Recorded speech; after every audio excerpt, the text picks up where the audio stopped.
it's one of the highlights of my life, personally. From a sports standpoint, the stadium has hosted a million great events, Super Bowls, national this, national that, all kinds of championships.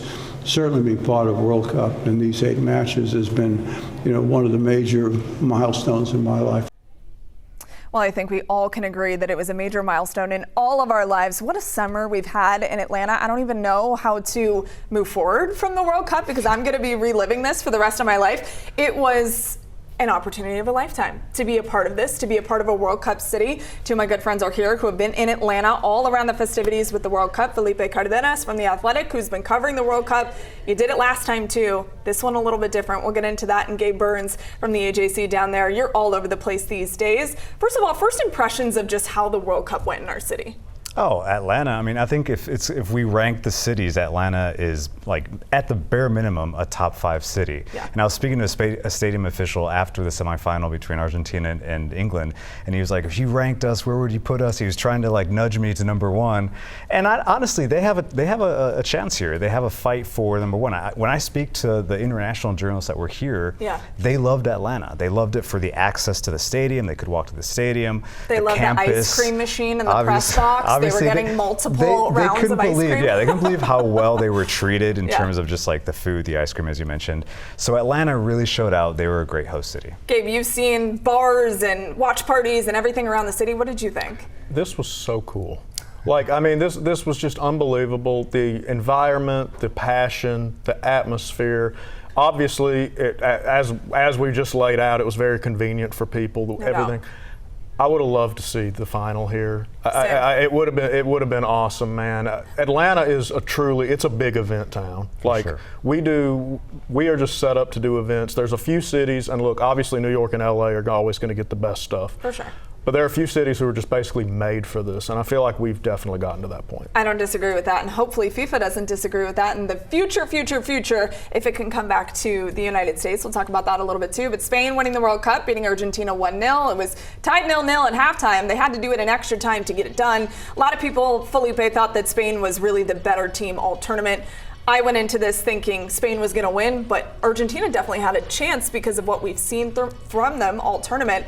Lamine Yamal, the greatest teenager in the world. He's a World Cup champion. What do you think about Spain winning? It is crazy that at 19 he's lifted a World Cup. It reminds me of Kylian Mbappe, who did it at 18 in 2018, won his first World Cup with France. So that tells you the pathway that Yamal has now. I was not surprised, honestly, by the way the game played out because we've seen what Argentina can do. They can frustrate teams. They will hang in. They will hang, and then they have a game winner in Lionel Messi that can finish games for you.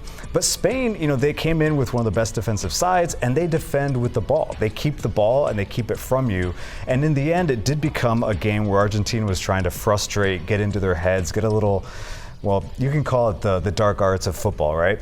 And I thought Spain really handled it well. And the goal, though, it felt like if they don't score that goal, they are going to keep this Argentina team alive until the very end, and that's the danger. Argentina got so close on so many chances towards the end. You thought if it was in Messi's possession, he was going to make something happen. We saw it happen here in Atlanta Stadium, but ultimately, it was Spain's day. It's really been Spain's tournament for sure. And speaking of Spain, Felipe mentioned it, Gabe. They are a defensive-minded team. They have an all-worldly defense. It's one that I think we'll talk about for years and years to come, but it was their offense today that was more of the story. The attack put on by their offensive side. How astonishing was that? Yeah, it was something. And you know what? Like, it felt like you just kept waiting for that breakthrough, right? Yeah. You just kept waiting and waiting and waiting for it. And it felt like, again, you're just watching. I think most of us thought that Spain was going to wind up winning just off the way it was. So it was fascinating to watch. Like I have to be honest though, like Argentina was probably my favorite to watch throughout this, just because the dark arts. You like it. Well,